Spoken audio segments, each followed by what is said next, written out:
Howdy everybody, and welcome back to BTD6. In this episode we will be using... We're going to go to balance. We're not doing a hero run, but we are going to start with a hero. But anyway, we're going to be doing the boomerang today. Now, how do you make the boomerang good? Well, you give him a map, at least in this case for the Glaive Lord, you give him a map where he has good reach on his twisty blades, his close range attack, right? So we're going to start with Galaxy Lee, and it should be a pretty straightforward start. I have found for her, your best bet is to just kind of set her to strong. She does a lot better set on strong than she does on burst, because if she targets the same balloon twice, it does nothing for her damage over time. And then we will go ahead and place a boomeranger right in the middle. He's pretty good on this map, just by virtue of the fact that he'll hit things on the way back, too. Not the typical map where you would think to put him, I guess. Like, he's not a bad idea, obviously, but you see this circle and you think, man, that is, like, perfect for an ice tower or maybe a attack shooter or something, but I kind of like the idea of trying a boomerang around this one. Now, for Glaive Ricochet, which is the route we're going, I think long range and red hot rings is better. Typically, I generally think that upgrade's just better anyway, but especially on this especially on this upgrade path. So, I don't know. Rarely do I go for more pierce or more attack speed over it. I guess, right? It's hard for me to word what I'm trying to say, but basically, if I'm cross-pathing, I'm probably cross-pathing with red hot rings. Maybe that's something I should probably discuss, and what I will discuss in these videos going forward. By the way, as we get into it, if you're liking the video, please do leave a like, subscribe if you want to see more, and leave a comment. Maybe to help choose what tower you'd like me to cover next. But yeah, basically this is going to be like how to make towers effective, and just some general strats for it, so maybe I should cover good cross-pathing, right? And I think, personally, I think if you go bottom path, you're typically going to have better cross-pathing for this guy. This right here gives us all types of popping power currently. The only hard part is when we need camo detection for camo purples, which I guess maybe we don't have camo purple popping power, do we? My idea currently, because camo purples exist before I can afford the Glaive, is probably to do Shimmer. I think Shimmer works on it, or I know it does. But it's either to do Shimmer or possibly... What would be the other best option? Because I don't really want to... Actually, the camo stripping might even work for Izili. I don't know. Wow, dude, I really underestimated this tower, don't I? 4,100 cash spent and it just destroys. Look at this thing. At least in the early game. Like, I think all the way up to wave 40, this is probably going to be good enough then, right? Assuming Izili can handle the camos. Maybe she can't. I don't really want to do... The thing about using primaries is you really want... At least I really want to have primary expertise. Or at least primary mentoring. So I'd really rather not waste that spot where I can fit a village to get camo detection. Well, I guess I could just cross-path camo detection, couldn't I? I don't need mib on him. You know what? Yeah, let's just do that. Also, camo purples, she can pop if she uses her ability. But I don't think her ability lasts... Well, maybe on this map it would last long enough. You know what? Let's test how she does against 33. That'll be a good indication for how she's probably going to handle... That seems okay. Why don't we cross-path for camo detection, though? You do get a little bit of camo detection on this guy. If you go tier 5, once you hit tier 5, he actually does detect camo with his spinning blades, but not his throne, which is kind of interesting as well. We're not exactly doing 2 mega pops on these, but some other synergies that go with this tower. He's a very... Man, this is a satisfying wave, huh? That's pretty cool. Okay. I like that a lot. But, he pairs very well with other primary towers just by virtue of the fact that all of them benefit from the village. He's a pretty high range tower already. Some other things to consider. He has really bad Moab popping power, which is why we brought Azili. At least up until he gets to tier 5. Once he hits tier 5, he kind of does everything. Yeah, his ceramic popping power might be a little low, actually, seeing that too. Okay. But, again, once you hit tier 5, that kind of fixes it. So I think now we just save for 35k. I bet we can. Yeah, that looked totally fine. Especially with this kind of range. We could probably buff his range, if we would like, with a Desperado. Oh, we could have done double Desperado strats to get camo detection. Given him map-wide range, effectively. That would have been kind of cool. I might still do a Desperado strat. Just hide Desperados. I don't really need to hide them, but it could be kind of fun. Once he hits tier 5, anything to stall balloons, he has damage over time, kind of like the Glue Gunner does. So he's another tower that you could probably use with Mermonkey. I'm not going to do that this time. That seems a little ridiculous on his damage over time. Even though I think it's really good damage still. Just feels a little silly to get a tier 5 Mermonkey for that. This is actually a super satisfying map to play this guy. I've never actually tried a boomerang monkey here, or at least not a glaive ricochet monkey. It's kind of fun to watch. I want to save for Glaive Lord as fast as possible before I go for other upgrades, so we're gonna see if I can do that. It feels like I should be able to currently. And you know, honestly, if things go well first try, I mean, this is probably gonna be another pretty short video. I hope that's not... I wonder, do you guys care about video length very much? Do you prefer to have longer or shorter videos, whichever one you prefer? Because I know a lot of you guys, my average watch time per viewer is like 5 or 6 minutes. And that probably comes down to, there are kind of at least a few different types of people for how people watch YouTube, right? I, for one, when I watch a video, I start it and plan to finish it, you know? But there are people who just click through videos and stuff, especially with shorts coming out and whatnot. Having been a thing for a while now, I guess. And that's still crazy to me.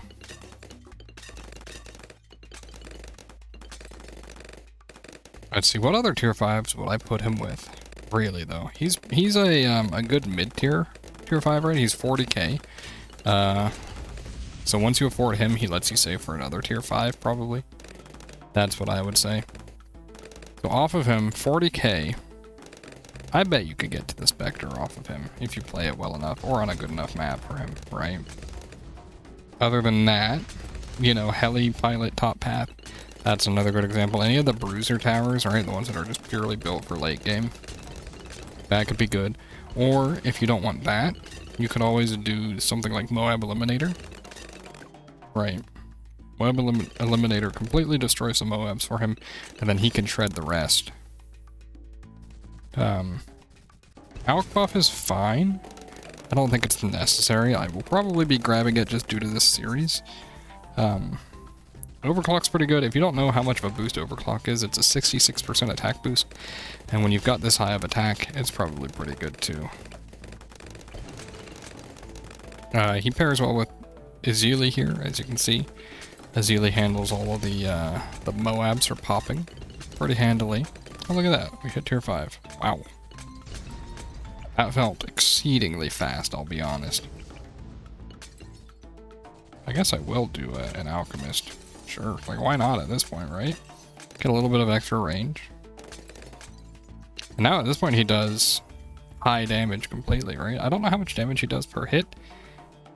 Maybe I should do more research before doing these videos, right? And get a full breakdown. I don't know.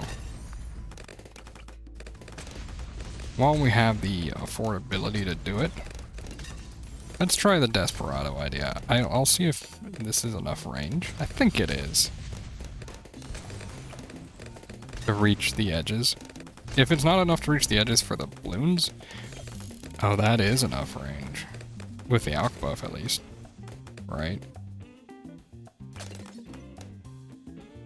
Man, it's so funny seeing a competent tier 5 on wave 63 and 76 and 78.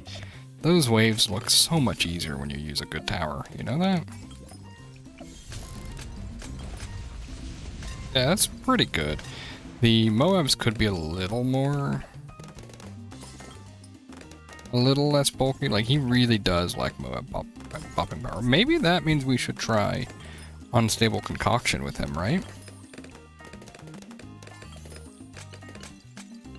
We don't really need the range buff the entire time. It is good for times like that, though, you know. It did just help us beat that BFB faster. With how long they're going to spend in the middle here, we haven't even begun to see just how strong he's going to be. Maybe some other options on a map like this specifically, putting like a super embrittlement. You can fit it close. Man, I was hoping we could put it near him. Or at least in range of the village, but I placed Azili kind of poorly. I didn't, like, min-max replacement. You could probably fit it here, though. You can see he does pretty good here now. So, on a reinforced lead, which takes 4 damage, and then pops into blacks, right? It pops it down to blues. I actually don't know how reinforced lead HP works, because I'm pretty sure it's 4 HP, but that just makes it like half of a 40% of a ceramic balloon, right? But I did one-shot those ceramic balloons, so I don't really know how they work, I'll be honest.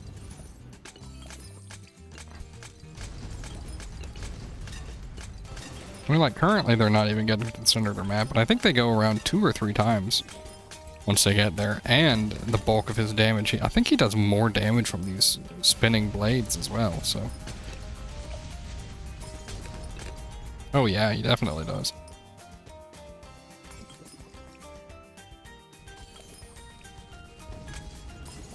Overall, I think this tower is very good and very fun. Another reason why I don't know why you would ever go middle path, I know you get better attack speed. It's a significant attack speed boost, right? But you'd have to run MIB to handle leads and DDTs and all that. And that is, it's expensive, first of all, right? It's like 12k total, I think. And then on top of that, like, you can just buy this upgrade for, I think, 400 or maybe 500 total. Yeah, you get worse pierce or worse attack speed, but you still get +1 or +2 damage maybe on the tier 5. Yeah, like, look at wave 76. We're performing just fine all the way up to wave 80. Once we hit free play scaling, we'll kind of see the weaknesses of these towers, right? Because that's, once you hit tier 5, a lot of these tier 5s, assuming they're a DPS tower, pre-wave 80, like, it's just going to be the same thing, right? Permabrew might be kind of decent with this guy. Having the uptime on attack speed buff would be handy. Or, of course, you could do overclock. I feel like I've been double overclocking a lot, though. I'm gonna, like, not do that.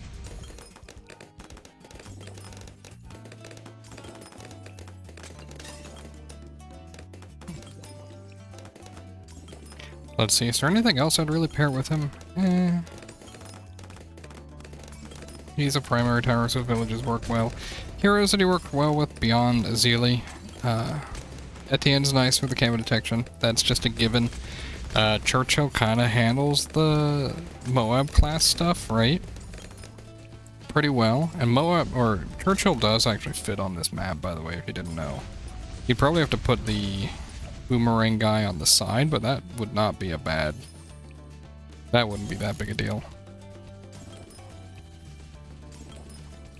It's like, you see, he does decent damage here, but he'll do better against grouped Moabs, I'm pretty sure. He just does better against group balloons in general, because he has the ricochet effect.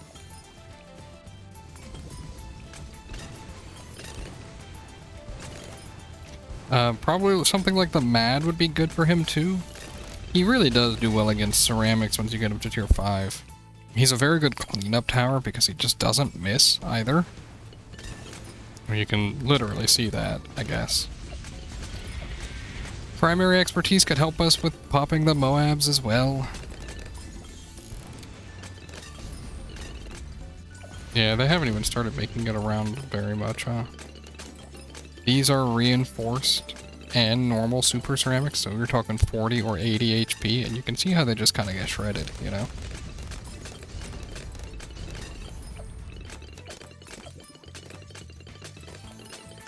I mean, he's gotten a quarter of the pops required to actually play through the whole map already. You know, maybe I should have, like, the wiki pulled up or something, because there is, if you guys don't know, there's a couple different wikis. Of course, there's the fandom wiki, which everybody always knows about, but typically if you know about it, you don't want to use it. Right? But then there is Bluenopedia, I think, is what it's called. And it has stat breaks down for everything on how every tower works and how every upgrade works. However, one thing I do find odd is that I've looked over that once or twice, and with Blade Maelstrom and Super Maelstrom, it actually says you get normal damage type once you hit tier 5. And that is just not true, right? Because normal damage type means you can pop leads as well, does it not? Unless maybe I have a fundamental misunderstanding of damage types, which maybe I do. It's not impossible, honestly.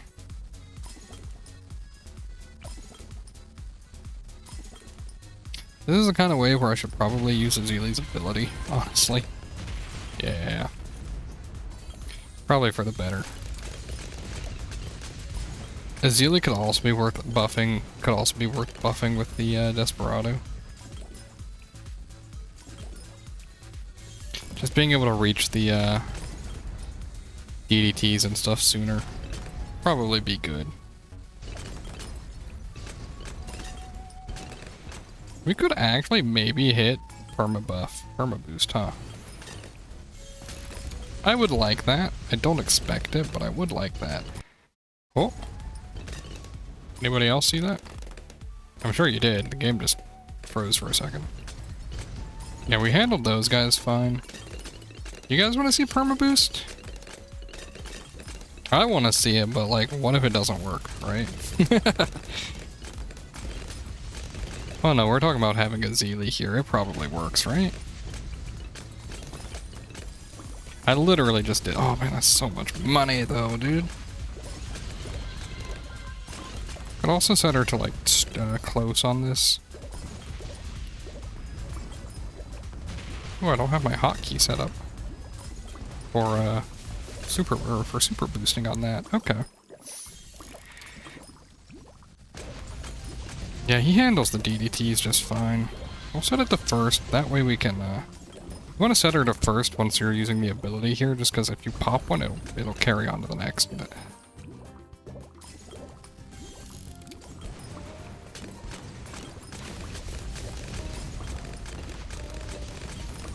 I think we will afford it by wave 96, right? Well, end of wave 96. 95 isn't exactly the most money-filled wave.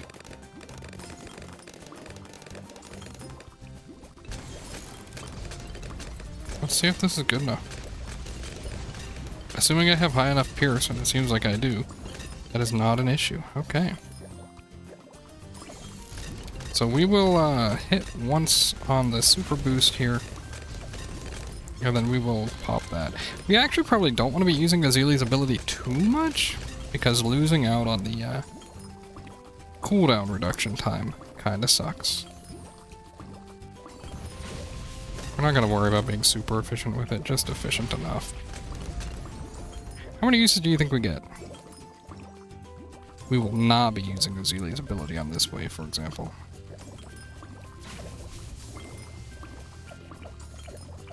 She has hit 200,000 pops now. That's pretty crazy. Not unless we have to, but I don't think we need to use her ability. Nah, we're fine.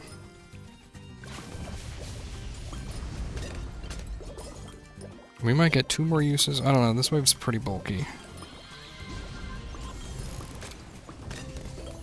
And I do want to clear out some of the riffraff with Azili's ability on this one, honestly. Because it's a pretty hefty wave. Actually, apparently it's not that hefty, huh? Oh, buddy, this wave is scary. Never mind. Are you level 20 yet? No. So we have to actually pop it using what we have on the field right now. You think he's enough? I kind of doubt it. It's 1, 2, 3, 4, 5. Like, we just have to be ready to pop Azili's ability, I guess.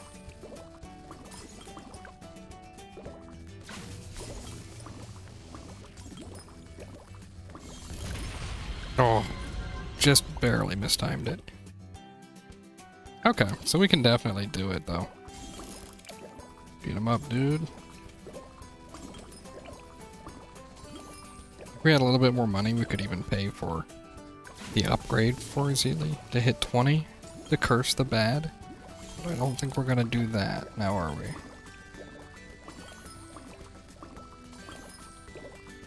So I guess realistically I should just be spamming the button for Azili's ability. Because Azili... Okay, we just don't have enough damage by that point. Okay.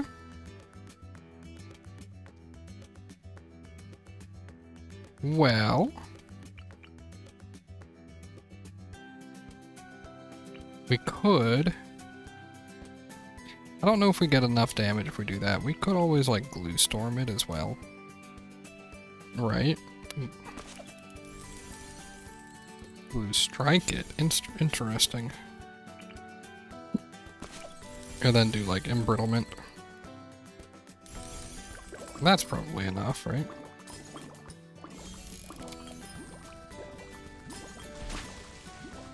It's like +1 damage per use, but, like...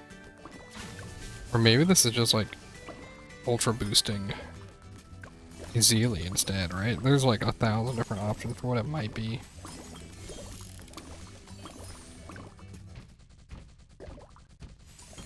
Maybe we do ultra boost her here actually. As soon as this pops, we hit glue strike. Is it enough? Nope. Dang, dude. You guys ever get to this point where you get, like, unsure of what you want to do? 17. We could always try that. And then we'll make it centered path because it looks nicer. It actually might be better. I don't actually think you want to do the first bomb, though, there. We'll see. Well, yeah, maybe we do. Okay, that's fine. Because the reason why we want Sarbamba, by the way, or whatever this upgrade, whatever this one's called, is it does take care of the DDTs in theory.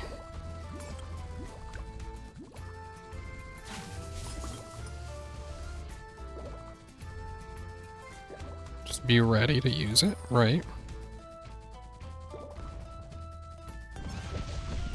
Oh, we do it? Come on. Come on.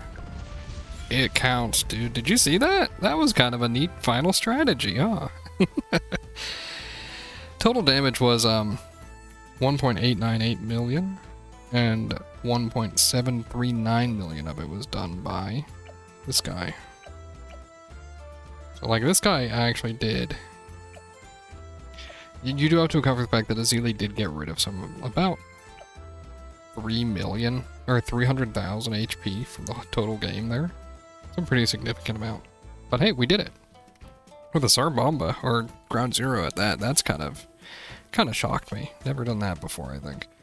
Anyway, that's the whole video. That was a fun run in my opinion. I actually really liked it. If you enjoyed the video, please do leave a like, and thanks for watching to the end. If you have any other towers you'd like to suggest, let me know. Alright. You know what? Maybe I should have tried Moab Eliminator there, and not Perma Boost. That's probably what I should have done since I mentioned it was a good tower. Anyway, bye.